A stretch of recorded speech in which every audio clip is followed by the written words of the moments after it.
Thank you for making time for today. We have a stunning selection of presenters lined up for you today, and it's my very great pleasure to welcome you on behalf of Community Research, and in fact to hand you over now to your MCs for today, to Kaye-Maree Dunn and to Te Huia Taylor. So, tēnā rā koutou katoa, welcome everybody. Well, kia ora tātou. So we know that time is short and you are really interested in learning as much as you can from this fantastic webinar. So I'm going to pass that rākau and also provide a very warm welcome to you, Marama, from the J R McKenzie Trust. Tēnā koe. E te ti, e te tā, tēnā koutou katoa. I'll be taking you on a brief journey of J R McKenzie Trust. The J R McKenzie Trust was established by Sir John Mackenzie in 1940, distributing 1/3 of the profits from the Mackenzie stores.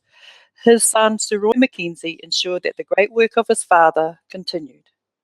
In 2003, J R McKenzie undertook a major review that was carried out on their funding and found that only 2 to 3% of its funds had gone to Māori organisations.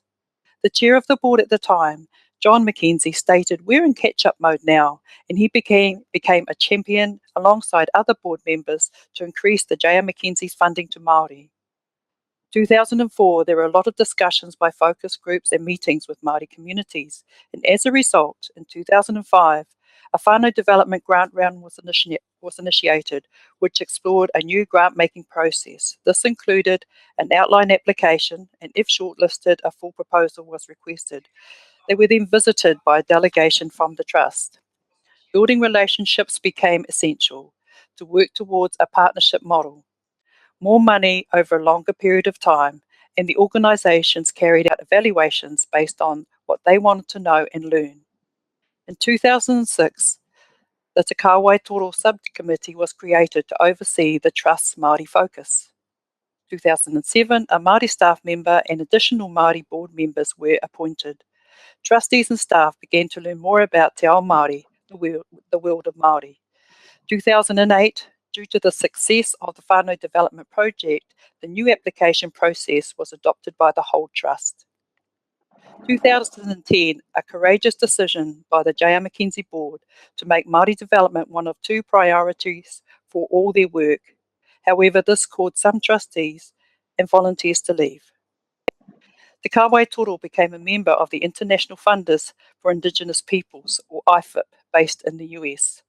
Te Kāwai Toro Proactive Māori Development was initiated. 2012, Te Kāwai Toro commissioned Bill Economics to carry out the Philanthropic Funding to Māori report, 2012, which showed extremely low support to Māori. And 2 years later, another survey resulted in an even lower percentage to Māori. With this evidence, Te Kāwai Toro has based most of its proactive work on increasing funding to Māori.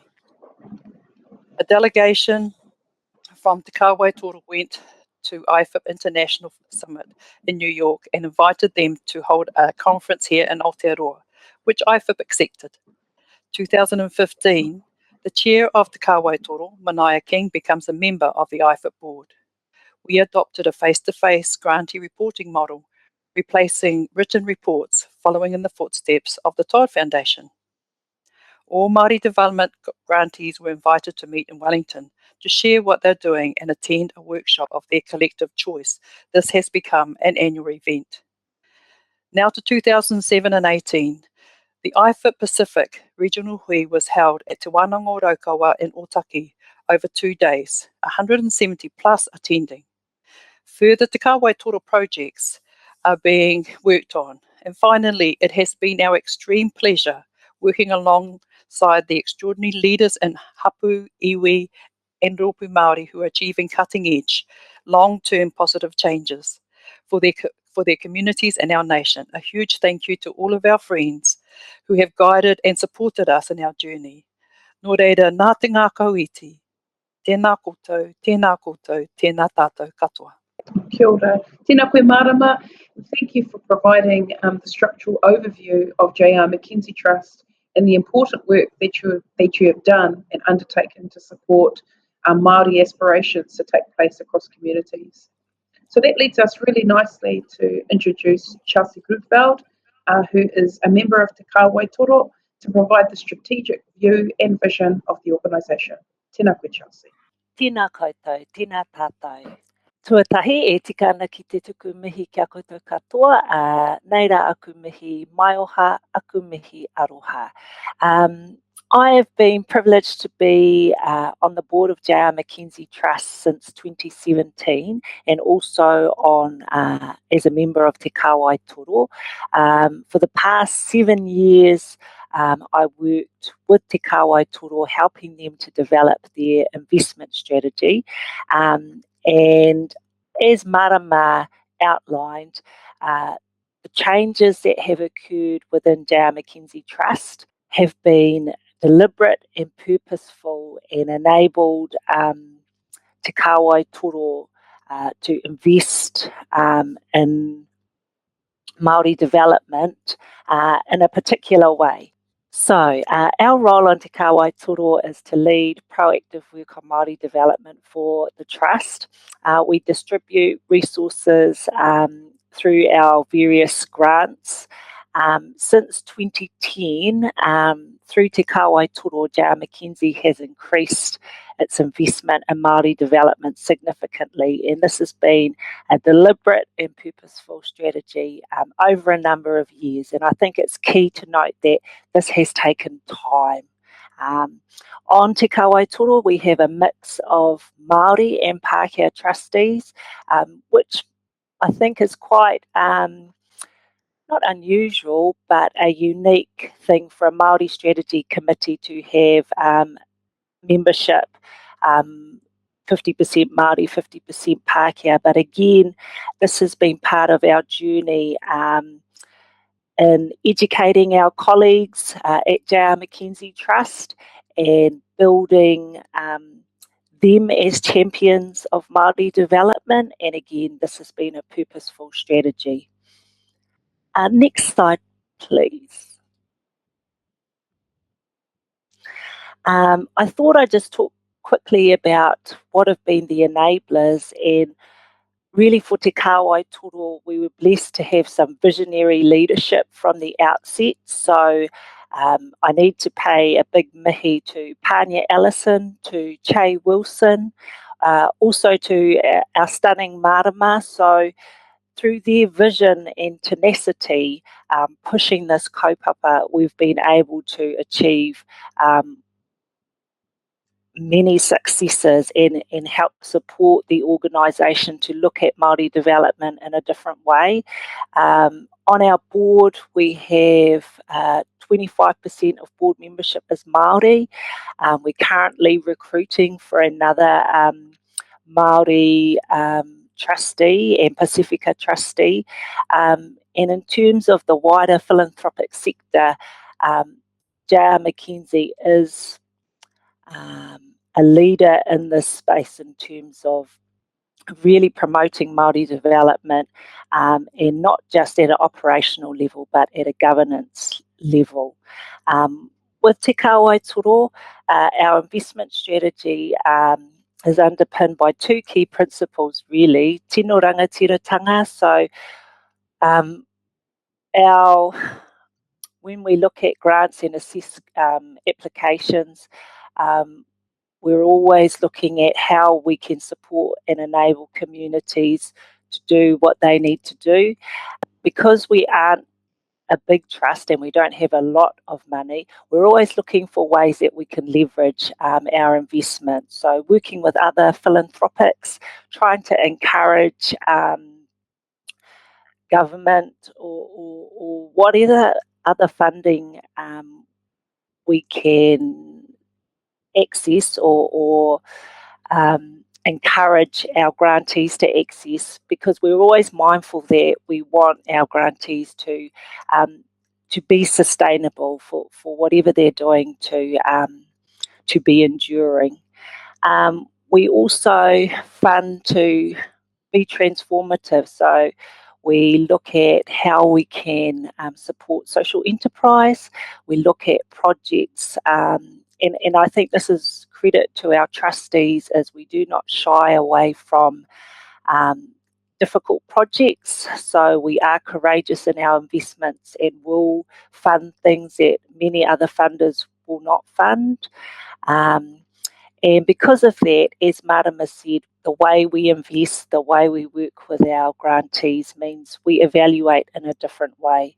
And our evaluation is all based around he kanohi kitea, so working with, meeting with our grantees face to face. And that leads into Nan, who can talk more about our evaluation approach.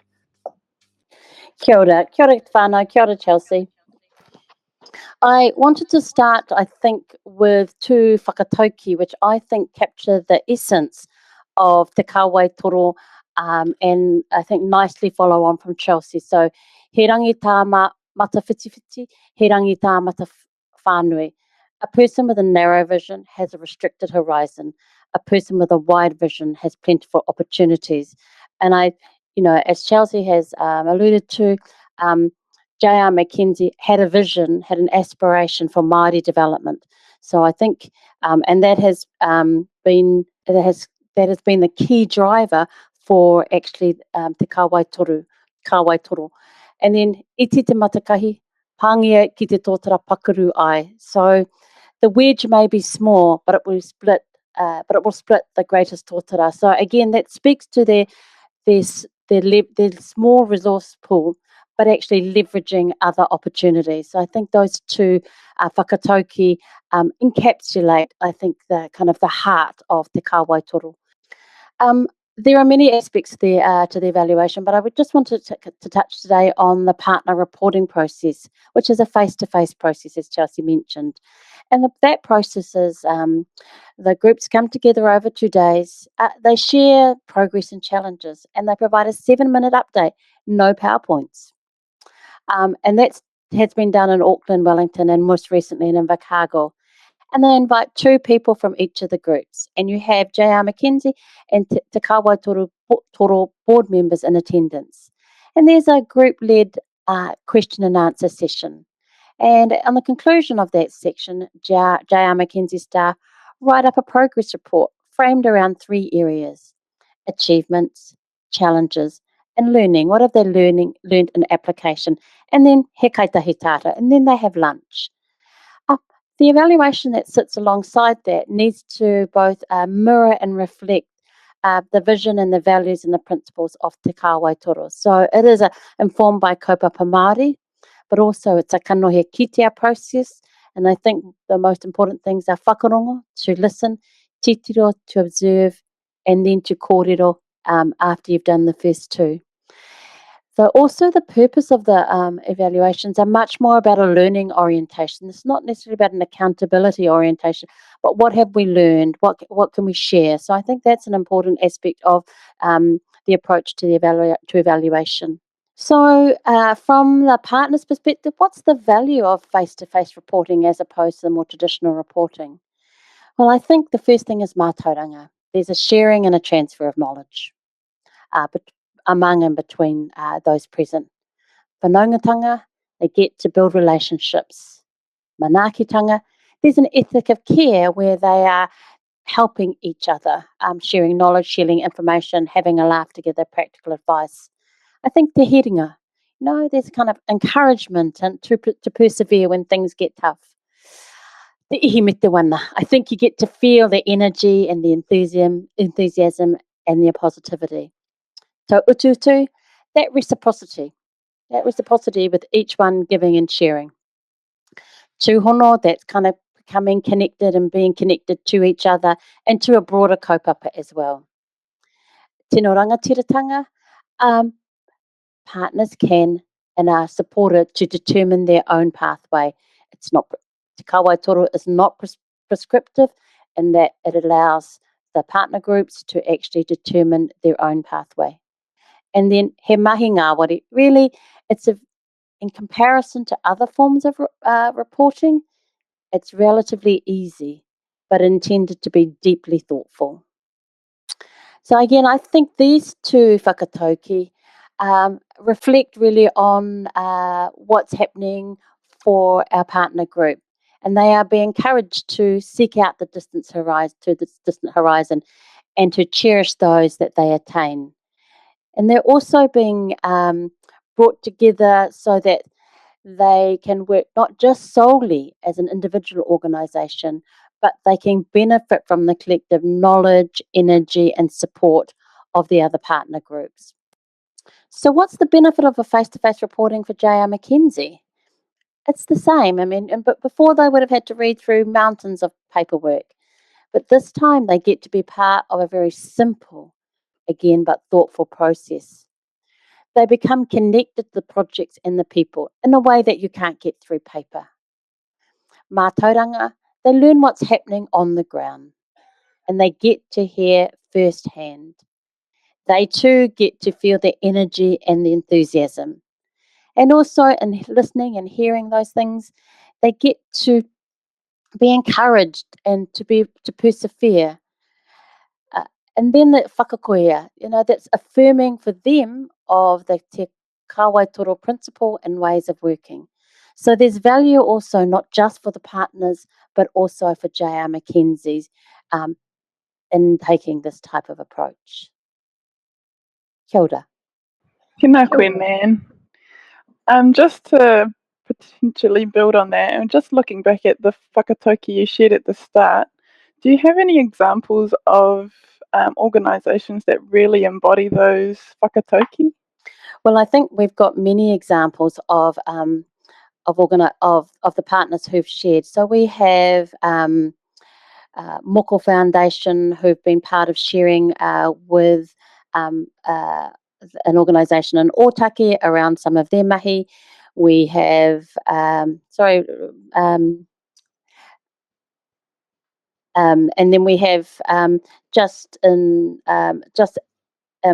the actual hui and beyond, we have examples of the partners, sharing their models, Hikurangi enterprises. We have them sharing their collective knowledge, e.g. their social enterprise and their contracting process templates. So I think in very small and practical ways, but also just through providing and linking people up to different networks, different resources, but also just that endorsement and encouragement to persevere. Tēnā koe, ngā mihi mo tērā. I guess we're passing on to one of our grantees now, who is Tanya from Waiora, to share more about her journey with her organisations and some of the learnings that she has come across. Ngā mihi, Tanya. Kia ora koutou. Ko Tanya Anaha tōku ingoa, the General Manager of our Waiora program, and yes, we are one of the thankful recipients of the J R McKenzie Trust Fund, and we were established in 2011 with the vision that Taranaki has a competent, skilled Māori health and disability workforce equal in proportion to our population share, and that sits around 16% at the moment. So I guess that's where we started from. We're specifically for Māori. We work with secondary schools, so getting programs specifically for Māori. Pulling Māori out of secondary schools was a big task, but thankful for J R McKenzie Trust for trusting us to be able to do that well. So just our next slide, thanks David. That's who we are, Waiora. Why health? Why a health strategy? And it's evidence as Māori are the highest users of the health system. We represent the highest negative statistics. Research shows that people are more inclined to use and respond better to services where there is a cultural coordinates between patients and their healthcare professionals. So that's why health. That's why we chose to get into the health sector. There's all the contributing factors as to why we're the highest users, low income, unemployment. We can go on, but we all know that. We're talking to the converted here. So that is the reasons why we got into a health strategy and aligned with employment. Now, our employment strategy, why did we go health? Why did we go Taranaki District Health Board as the foundation of where we started? And the TDHB, they're one of the biggest employers within Taranaki. But what they never had, David, just to the next slide if you can, thank you.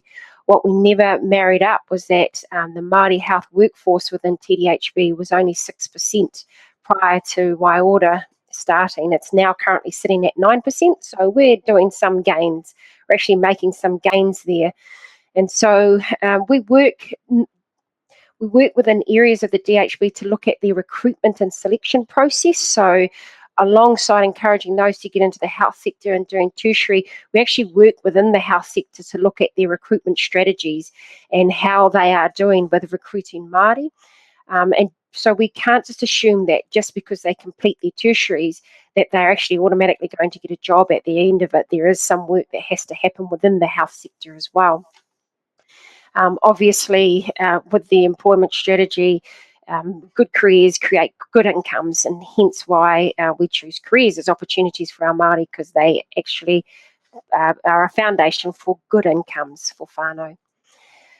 In the top corner, you've got a photo of Grace. Now, Grace's mother was actually first started with us 6 years ago as she was going through her nursing degree within WIT. She was a sole parent.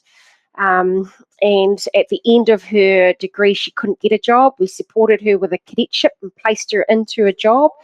She was absorbed within that employment. They took her on and they took her into full-time work. She is now a nursing manager there. And Grace, alongside of her brother, are both on at university doing health degrees. Grace is actually doing an occupational therapy degree. And this photo was taken of her on an internship. She was completing an internship on a summer holiday. And our internship is something else that we do. It almost enables us to give them a long-term type of interview process. So they spend between 3 and 6 weeks in an area of their choice. They get to meet who are the managers within that area. They get work ethics, and they also get to study alongside and put their study into practice. So Grace is going to be completing her occupational therapy at the end of next year. What that done for that, if I can just go over that, what the impact of that whānau was. So if we go back to her mother being first generation tertiary student, and just the natural progression for her rangatahi was to go into tertiary and get a career. And that's hence they've all of the three of them all on health career pathways. So on our next slide, if I can, thanks Dave, it's just around, obviously we needed a community strategy. Why would we attack health? Why would we look at employment? It creates options within our community, improves participation for our society through education. Education's key. We are one of the only programs that actually continue to stay within our secondary schools in Taranaki. We actually are able to bring out our Māori students. There's around about 2,500 Māori in our secondary schools. I guess we work with around about 50 to 60% of them, and we're able to specifically work with them. And that's been, I guess, huge for our education sector within Taranaki to be brave enough to allow us to work with their Māori students, bring them out of school for Science Expo, taking them around the hospital to explore what opportunities there are in the health sector. And can I just go there and just say health is the platform for us. There are many opportunities that we leverage off in health. You know, we work with accountants, we work with project managers. And that's one of the things that our rangatahi say to us. Wow, we just thought health was doctors and nurses, but it's way more than that. And we're able to get in, work with them to explore engineering, IT, program developers. We have all of those, but we use health as a platform to capture them. This is pretty much our programs that we run within the secondary schools in Taranaki. So we run from year 9 students right through to year 13, through to tertiary and into actually employment. So a seamless service. We actually run right from the start, right into employment. And then for those who want to climb up the ladder in employment, we also support them there as well. So that's pretty much, this stuff is what we use. Again, as I mentioned, we use health as the platform to show our rangatahi what's in there as career aspirations. Many of our students have come into our program and said, actually, I'm not interested in health. And by the time they're finished there working with us, they're now at university now doing medical degrees. So it's not just about going off to tertiary either. We have students that tertiary is not an option, and we've created cadetships for them. So dental chairside assistants, we've had 4 of those, and now they're in the pipeline of working as a dental chairside assistant, and then actually going up to do their dental therapy degree. So there's different platforms that we encourage our rangatahi to get into the health sector as well. This is probably where the rubber hits the road. This is what we've been doing. This is where we're at. We've supported 77 into employment. And if we look at what types of employment they are, we're looking at physiotherapy, radiologist, first doctor graduated this year, nursing. They're high-level career opportunities within health. And so they need at least 3 to 6 years of a tertiary degree. So we think we're doing all right there with 77 coming out into those positions. We've got 76 in the pipeline, if you want to call it, 76 currently at university. And we're really celebrating the fact that 9 of those are going into medical degrees. So 9 of them will be doctors, and they will be coming back to Taranaki to work within Taranaki. So that's pretty much us in a nutshell. What we do, that's when we started. I think the most evident of how we've been doing is DHB had 6% registered Māori workforce, and now they're at 8%, and we're climbing. So that's pretty much us at Waiora. Kia ora, Tanya. Thank you very much for sharing your story and the mahi that Waiora are doing.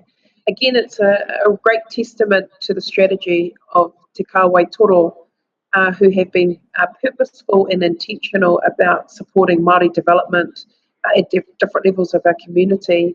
So we can see the outcome of targeted focus on supporting rangatahi through the health system and into work experience and opportunities out the other end. So I think there's a great range of models that you've shared with us that we could definitely learn from and also apply to our practice. So fantastic work in ngā mihi kia koe, kia koutou.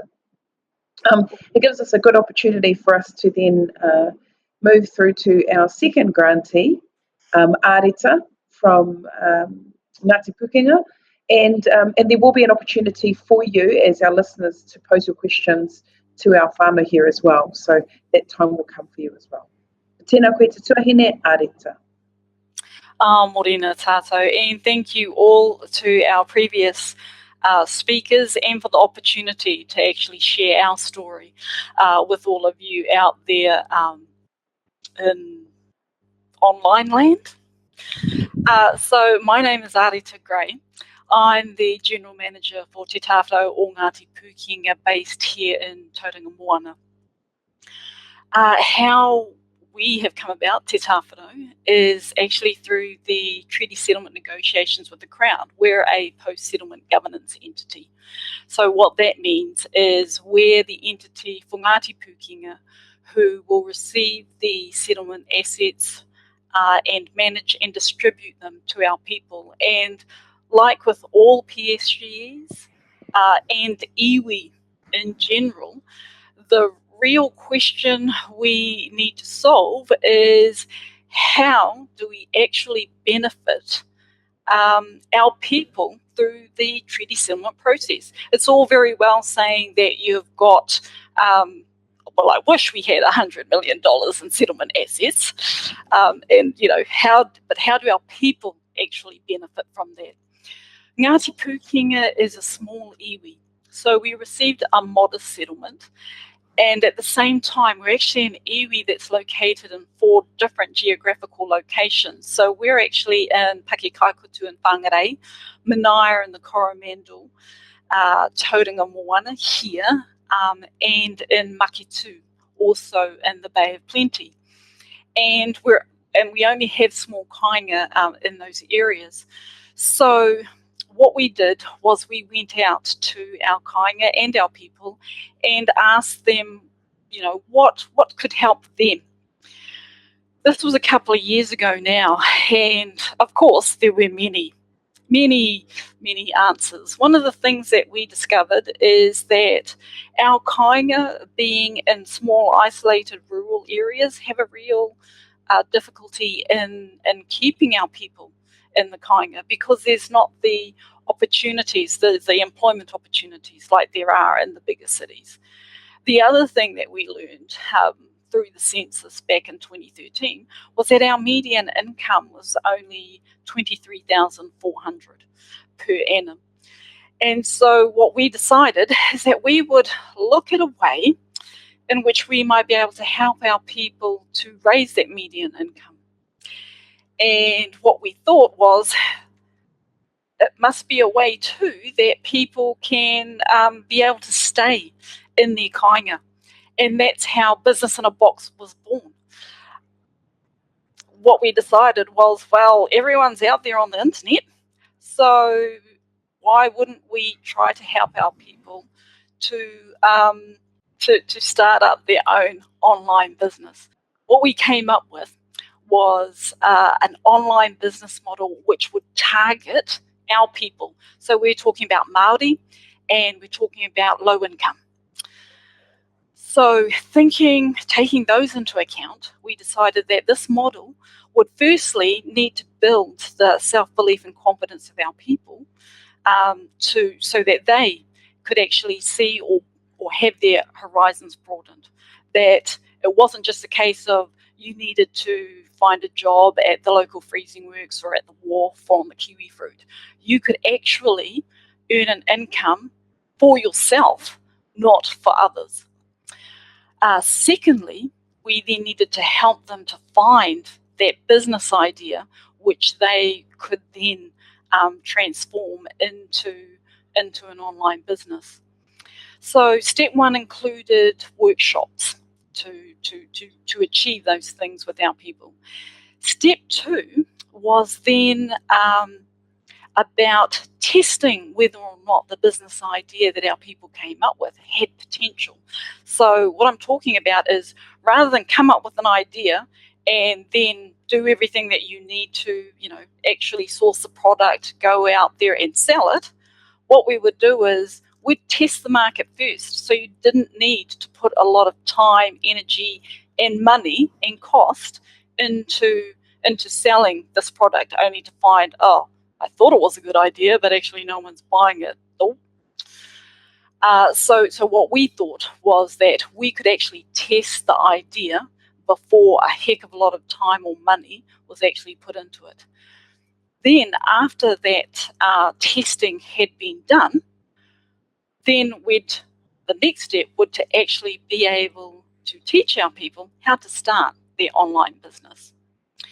Now, this was great in theory, but we needed to test this idea. And it was hard. Although it was something that everyone was really excited about, it was very much research and development. So it was actually hard finding funding. So what we decided is we would put our money where our mouth was, and we would test this model ourselves. So Te Tāwharo put in $100,000 to see to see whether or not this actually worked. With that $100,000, we were able to test step one and step two. And we did that back in 2014 we started. Our results from that was that we had 55 people attending our workshops. From those workshops, we actually had 68 business ideas generated. And then after the market validation process, only three out of those 68 were identified as being businesses which we thought could actually sell to other people. So the businesses that we finally came up with was, for example, Lunchbox, would you believe? So our people were sick of, what we found through the market validation is that people were sick, there was a market, I should say, for lunch boxes that weren't just the normal ones that we get, cheap, plastic, and break, so you buy them every year. They wanted high quality ones. They also wanted lunch boxes that had compartments so that you could actually put the food in there without needing wrapping, for example. Glad wrap, environmentally not friendly things, that sort of stuff. And we were actually really excited with where this could go. Unfortunately, we then had to, we ran out of funding. So we had to find funding for the third step, which was the teaching our people how to set up an online business. And that's where J R McKenzie came in. So we went to a number of funders, and I can wholeheartedly confirm that J R McKenzie was courageous when they funded us. The reality is that a lot of funders out there have set criteria for the sorts of things that they will fund, and it's usually things that they're comfortable with, that they know about, that they're familiar with, that they can see hard outcomes afterwards. And the problem with Business in a Box is that we were still in the research and development phase. So we found it very hard to get funding until J R McKenzie came along. So thanks to the funding from J R McKenzie, we were able to test last year how to actually teach our people to start up an online business. So now if we go to the next slide, thank you, David. What happened last year was that we found 8 participants who wanted to start an online business, and they went through a 9-month program so that at the end of it we could see whether or not we actually had a model which resulted in businesses that actually generated a regular income. And we were really excited that by the end of it, we actually did have 2 businesses earning over $250 a week. That was back in December. They've actually gone a lot further since then.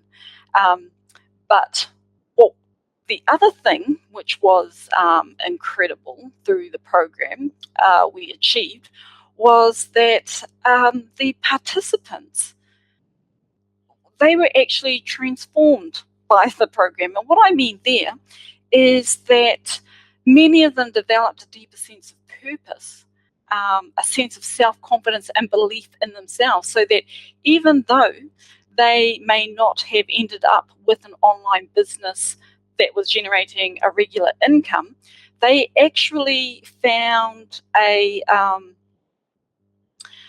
passion which they continued on with. So, for example, one of our participants, Jodie, she wanted, of course, she wanted at the beginning to set up an online business, but by the end of it, what had happened to her was that she had such a self-belief in herself that she actually went with her passion, which was poetry, and she set up a national Māori poetry convention, which she was really clear she would not have been able to have done without the tools and the learnings from the program. But you don't have to just take my word for it. We've got a small video just from some of the participants themselves.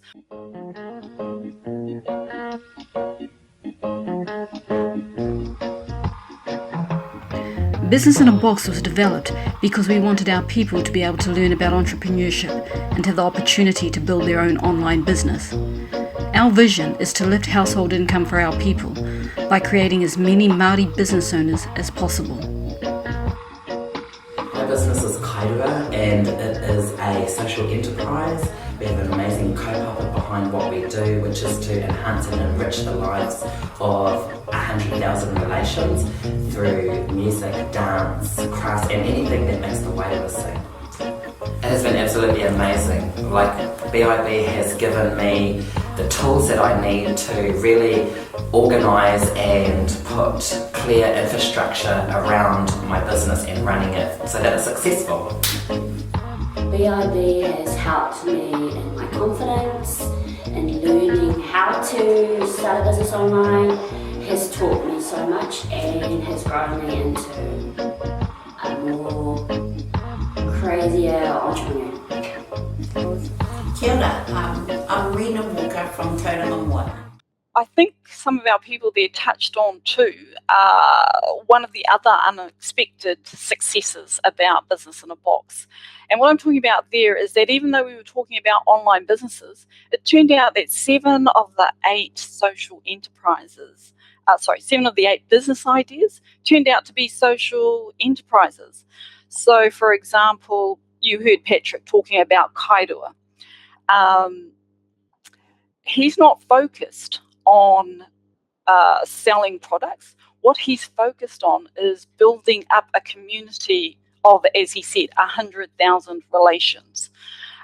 And that's through wairua, it's through cooking, it's through dancing, it's through music. And I would really urge you to go onto Facebook and have a look at kairua for the sorts of things that he's talking about. And he was one of the online businesses that is earning over $250 a week, because even though he's not focused on selling products, the reality is that in his community, they're so excited about what they're hearing that he sold out of aprons within 24 hours. Then they saw a cup that he had and says, oh, where can I get that? And he had sold out of them within a week. And what he also told us was that at first he was getting them from China, because that's where everyone gets things made now. It's so much cheaper. But what he decided was, well, actually, this is about our community, Aotearoa. And so now what he's done is he's actually sourcing them from Aotearoa and selling his products from Aotearoa through his Facebook page.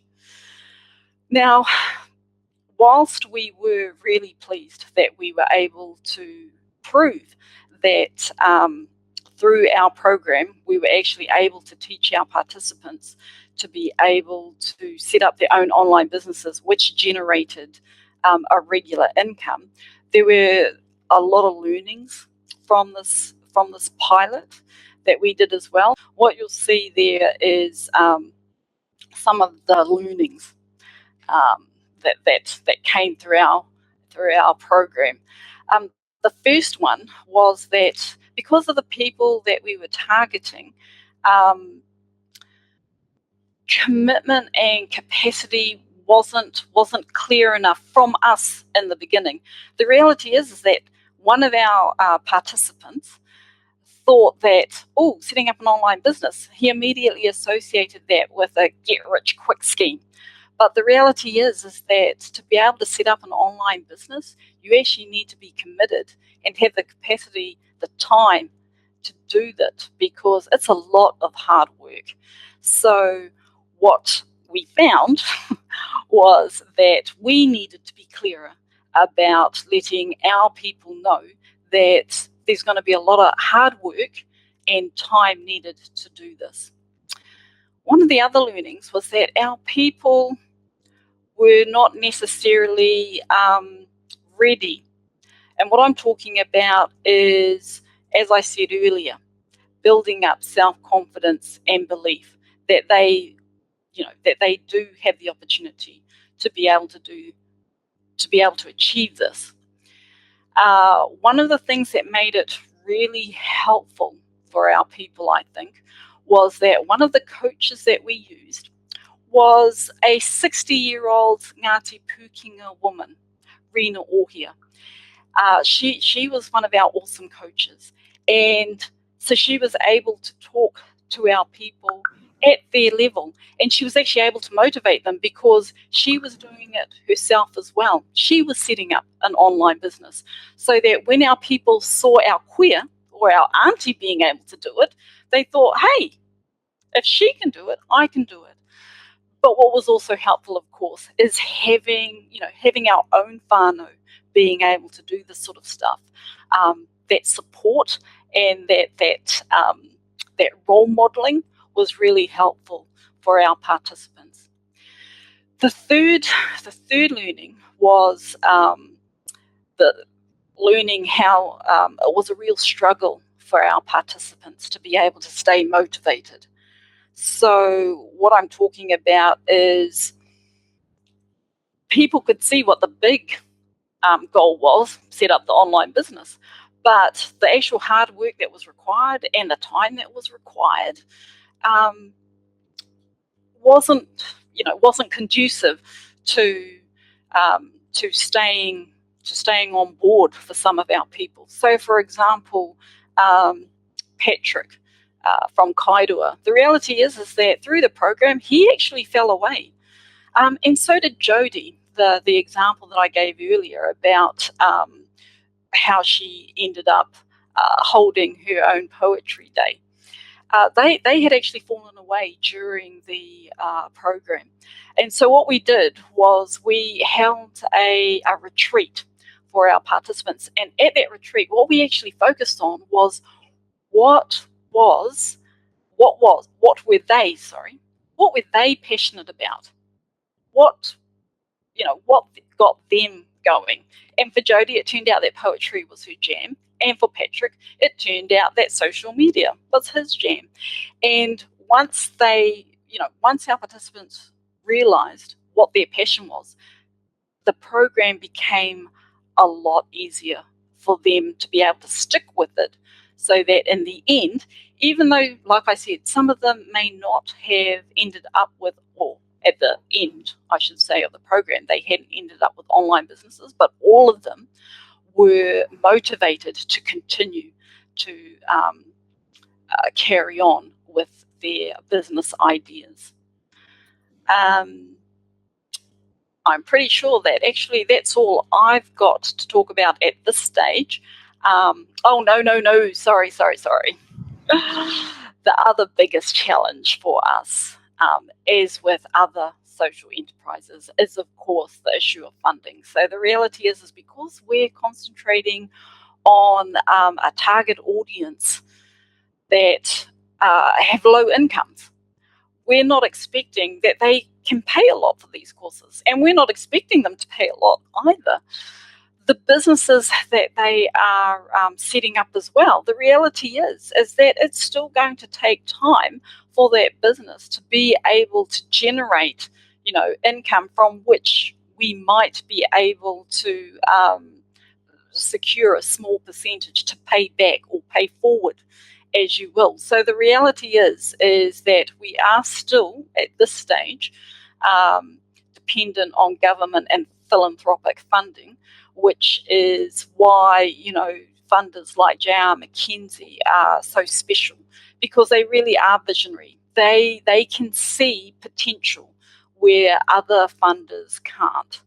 But I think the other challenge for Business in a Box is actually we need to walk the walk and talk the talk as well. The reality is that we need to set up our own online business probably to be able to generate the funding to ensure that we can continue to carry on with offering this program, not just to our people, but indeed to all Māori, but also anyone out there who is wanting to broaden their horizons, anyone out there who is wanting to, help their whānau. That's the great thing about this model. Even though, of course, we're concentrated on our people, it is scalable. Tēnā koe, Areta. Thank you for sharing your insights. And it's really cool to hear real on-the-ground stories about how they've mobilised themselves, not just through establishing a business, but connecting with their why and their passion. So that's really cool to hear. I'd like to invite Tanya back to potentially also share some of her key learnings. I know we got some cool ones from Areta, but it'll be awesome if you could share potentially 2 learnings, Tanya, through your journey, and maybe one barrier that you had to overcome. Yeah, sure. Kia ora anō. So I guess one of the biggest learnings that we've had 6 years down the track is that education for Māori is not always linear. It's not always in a straight line. You don't always go year 9 to year 13 and then on to tertiary. So this year is an example of that. We got 15 nurses graduating, and 5 of those nurses have come back onto the career pathway of nursing later on in life. So they left school. They worked in supermarkets, factories, one even made buttons. And a couple of years after leaving secondary school, they've decided to come back in and have come back to us and said, look, I'm ready to go in and I want to do a nursing career.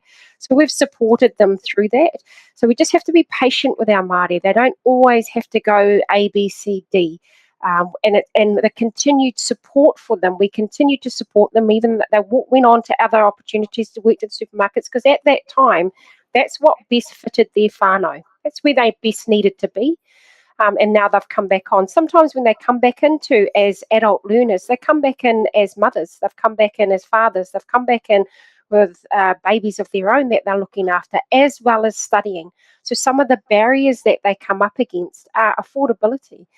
We've had a midwife that come in, she couldn't afford her books. The realities of, I don't have money to pay for my books. My priority is putting Kai on the table. And so we invested in some books. We have a whole range of midwifery and nursing books that we loan out, because those are the realities of actually being in study, being a parent, and all the other issues that come on board. Some of the other barriers that we reduce, which are realities, actually getting to a job placement. While they're studying, they're actually put into placement throughout their learning.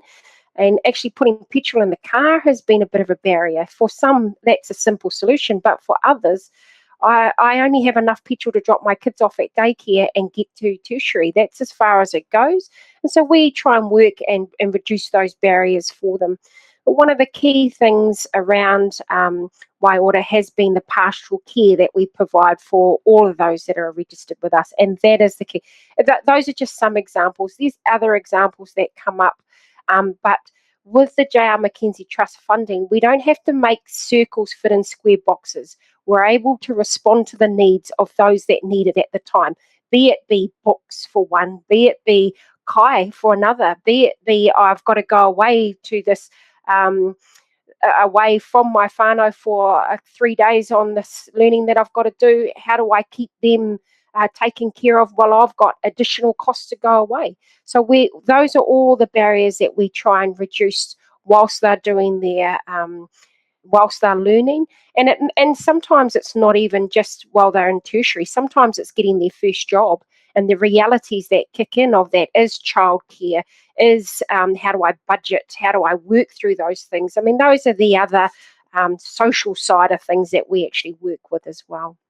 So I guess for us over the 6 years, those are the key learnings, that everyone has different pathways, everyone has different ways that they get to the end result, and we just have to work with them. We work with them as in how they need our support. Awesome. That's so amazing to hear. It's so important to ensure that the participants have the support network that they can rely on to help them through that journey. So thank you for your contribution to Taranaki and the health community. Ngā mihi kia koe. I'm going to hand it back to Kaye-Maree, who's going to share some pātai from the floor. So back to you, Kaye-Maree. Oh, kia ora tātou. Hey, look, I just have to mihi to our audience today. Our Facebook page is blowing up, quite literally, of awesome feedback to each of you. So many people are saying thank you for your honesty. Big mihi to J R McKenzie Trust for being courageous as a funder.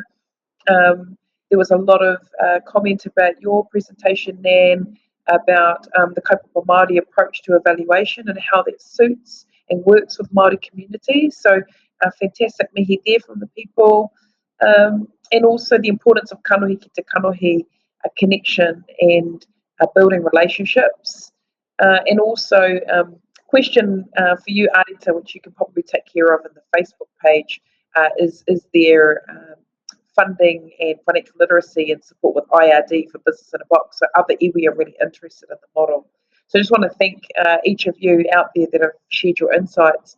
But we do have a really good pātai here from Alex Hotere Barnes, and this will provide a segue for you, Chelsea, to answer this pātai, but also give us some closing reflections. And he says, what way have the wider philanthropic sector in Aotearoa and internationally learned from Te Kāwai Toro and J R McKenzie Trust's approach?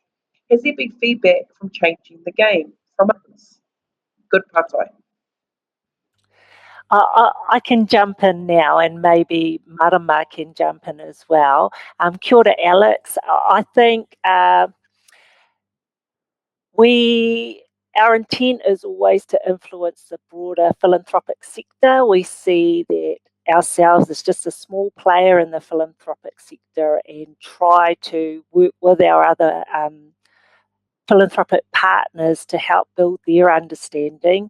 Marama's been working on a couple of projects for the Trust where we have developed tools and templates, a kind of these are the key lessons we've learned as a trust in investing in Māori development. These have been the challenges. So in that sense, we're trying to, I guess, educate and support the wider philanthropic sector to see the value in investing in Māori development. Ai, kia ora tātou anō. That, as I said before, investing more money into Māori development is really important to us. So on our proactive side, we have been really working hard in trying to create that ability. So one of the things that we're doing at the moment is just doing what we just said in this webinar, which was this is how we did what we did. It wasn't always easy, and I'm talking about J R McKenzie, to get from where it was mainly a traditional type philanthropic organisation to where we are today. It's taken, as Chelsea said, quite a long time. And a lot of support from many members of society to get us there too. Our board members, like they've listened and they've agreed to some of the things.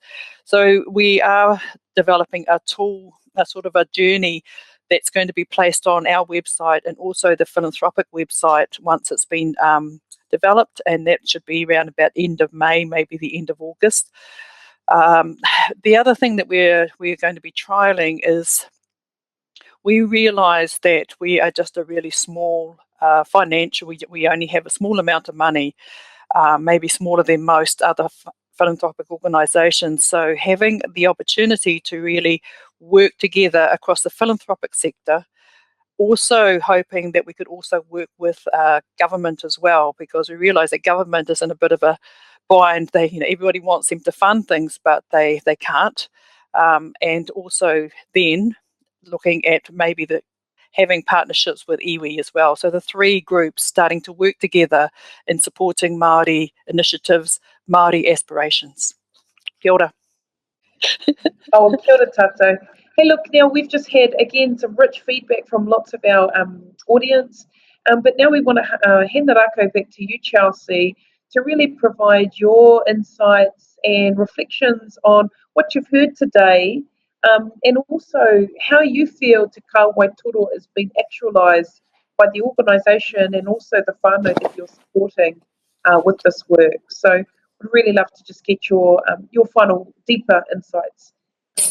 Well, kia ora. I think firstly just to mihi to Tanya and Areta, and I think what these two amazing wahine have brought to the webinar today really showcases the diverse way that Te Kāwai Toro and J R McKenzie invest in Māori development, through Tanya's focus on health, education, developing the workforce in Taranaki, to Areta's focus on lifting the median income of Ngāti Pukenga whānau. Very localised solutions focused on keeping people back in the haukainga. And I think what I've taken from both of them in terms of what are the factors that assist them, clearly it's the passion that they both have for their rohe, their people, localised solutions for what they do, and without being whakahihi, having a funder like J R McKenzie that isn't heavy on the compliance, heavy on the monitoring or evaluation, and just lets them get on with it. And from my point of view, that's what we're trying to achieve with Te Kāwai Toro, is to support the rangatiratanga of all the projects that we fund and let them just get on with it. So for us to get out of the way and just let them do their thing. Sorry, Kaye-Maree, I forgot the second part of your question. Aroha, just more around Te Kāwai Toro, actually, what this all means for you and actualising your strategy. How does it feel to see that this intentional, purposeful approach is growing legs, literally, in what you're doing and supporting? Well, I think it's absolutely, it endorses our approach, and it's an acknowledgement of all of the hard work that has been done over the years from when Te Kāwai Toro was created. And I think it's important to note that it hasn't just been Māori driving this, that we have had our Pākehā trustees alongside us. And I think in terms of the sustainability of our investment strategy, having our Pākehā trustees and board members alongside us has been pivotal to this success. And I know that at our Grantee hui, our evaluation hui, we had our CEO, we had the chairman of our board, we had most of our board members there, and they got to sit and listen to wonderful people like Areta and Tanya talk about the wonderful things they're doing. And from my perspective, to have all our board members there meeting these people face to face, you can't put a value on that, because they actually now, they get it, they understand the power of their investment, they understand the power of supporting communities and taking a punt. So I really do mihi to our board and our trustees for having the courage to do that. But certainly from a Te Kāwai Toro perspective, we're just wrapped and proud of the projects that we've funded. Kia ora, fabulous, Chelsea. Thank you so much, and what a great testament to the work that you're doing. We definitely appreciate that it wasn't just a soul journey. And it's wonderful to see this treaty partnership in action between your board members and how you're making that come to life in your decision making and the funding support that you're providing. But what a diverse way that your funding is making a difference, from healthcare through to business and social enterprise. So it's fabulous. I'm just going to hand the rākau back to yourself, Jan, to point us in the direction of further resources. And then after that, I'm going to wrap up and talk about some next steps for all of us. Kia ora tātou. Kia ora, Kaye-Maree. I'm just going to take a moment now to screen share with you. I love this stuff, I have to say. I love hearing from groups who are working on the ground, and they know what works for whānau, they know what works for their communities, and it's a great privilege to be part of an ongoing series with community research where we're connecting people up to share their stories of effectiveness. I'm just showing the community research website for you here. And you will see that this is the place to find good research, this is a place to find great researchers, and also webinars which can assist you and enrich you in your mahi. So we're just going to pull out a couple of resources for you here. For those of you who are interested in more from #Nan and Chelsea, 2 years ago they gave a stunning presentation about Indigenous evaluation, and I hope I represent them correctly by saying if you watch this 45-minute recording, you'll see Chelsea talks about the 5 whys of engagement, which is a framework that Atawhai Tibble first presented. And Nan presents about evaluation for Māori, by Māori, and as Māori. It's really insightful and will enrich your engagement with Māori in your mahi by providing a template for you. That's from the community research website, and you'll find that actually there's a whole range of different recordings from our past webinars. For those of you who are interested, I'm going to take you now to a sister website called What Works. Some of you may be familiar with this already. And show you the set of resources on kaupapa Māori engagement. This is specifically for kaupapa Māori research and evaluation, for those who are wanting to evidence your success by using kaupapa Māori templates. It's a fantastic page of resources here, which is collated by Manu Kadhi and by Rachel Trotman and the What Works steering group. So we're very proud of this resource. And I think there was going to be one more I was going to show you, just to give you an example of where you can go next if you're interested in this mahi. On the community research website, you'll find our code of practice. Nan Wehipeihana, I think you were involved in this in the early days. This is a framework for effective research that's done with communities and rather to communities. It gives you a checklist for your research partnership to ensure that you're getting your relationships and your framework right from the outset. And this includes kaupapa Māori principles as well as a Western worldview principles as to how to get your research right. Thanks, Kaye-Maree. And also I will say that for people who are watching today, we will distribute a recording afterwards. And we will also include in that links to all of the resources that we've shown today, as well as links to the J R McKenzie's website as well. Kia ora rā. Oh, kia ora, Jen. Thank you so much. And firstly, I just want to mihi to each of you presenters that have taken time out of your busy schedules to share with us the insights from each layer of your organisation. To you, Marama, that's in the thick of working inside on the coalface of J R McKenzie Trust, we mihi to you and the work that you're doing and being an advocate for Māori in partnership with the organisation that is J R McKenzie Trust. I wish to mihi to you, Chelsea, for the magnificent work that you're doing in Te Kāwai Toro in being safe hands by helping bring the strategy to life. So ngā mihi ki a koe.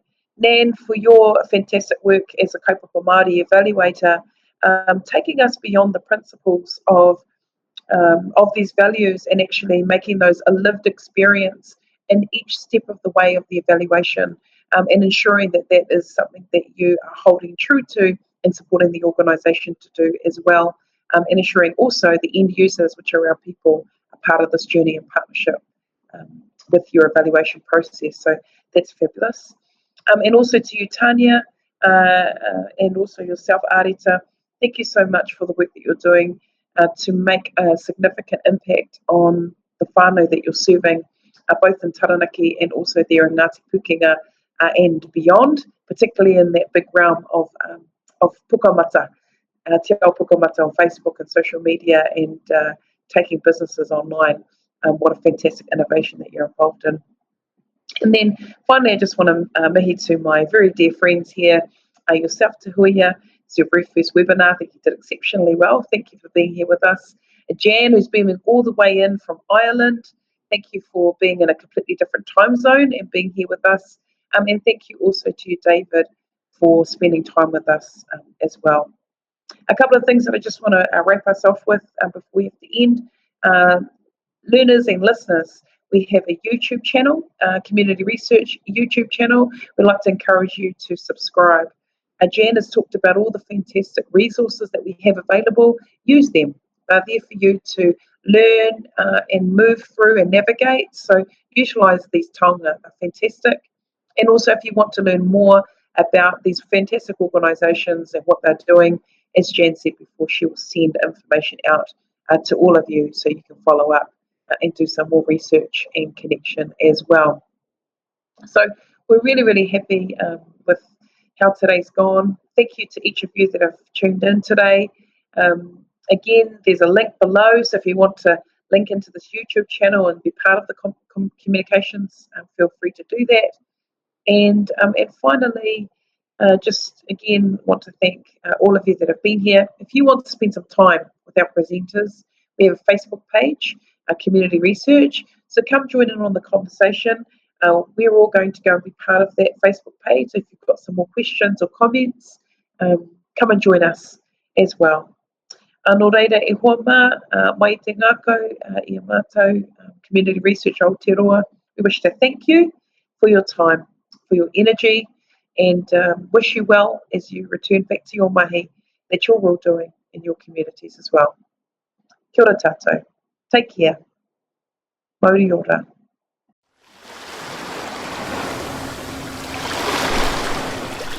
The Community Research website offers a hub for good community research and researchers. It's the place for the public to find and share evidence about effective community practices. The website collects research and evidence and organises these so that they can be easily accessed and used by other groups. You can access this research and browse by category, by a list of quick-link topics, or by searching for something specific. All of the research is free to download. The community research site is all about excellence and effective practices. You can view recordings of past webinars and find out about future ones. The webinars share evidence about what's working in the community sector. Published by Community Research in 2007, the Code of Practice provides the standards and guidelines for doing research. It's the place to start if you're thinking of undertaking research with or in a community or iwi. As well as the collection of research, we keep a register of experienced researchers who are skilled at working with iwi and communities. To find a researcher who can help you, we have a filter system which allows you to find people based on location, qualification, ethnic group, and area of expertise. The Community Research website is a unique resource for the community sector to use and share. It matters because communities who learn well will do well. It matters because it evidences what's working for us. For researchers and community people alike, we've made it as easy as possible to share your research on our website. Kāwai Whakamā. Uploading material is quick and simple. Save your work as a PDF and head over to Share Research. Answer a few questions that help us tag and organize the research so it's easy for people to find. If you're a researcher and skilled at working with communities, you can add your details to the directory of researchers so that you can be found. Community research keeps you updated and informed. This helps make you more effective. If you want to stay updated about the latest research, informed about new resources and our upcoming webinars, head over to sign up for our e-news on the homepage. Community research is a rich resource built for and by the community. For it to reach maximum potential, we rely on you to contribute, participate, and support the resource to grow and thrive. Mā te kotahitanga e ora ai tātou.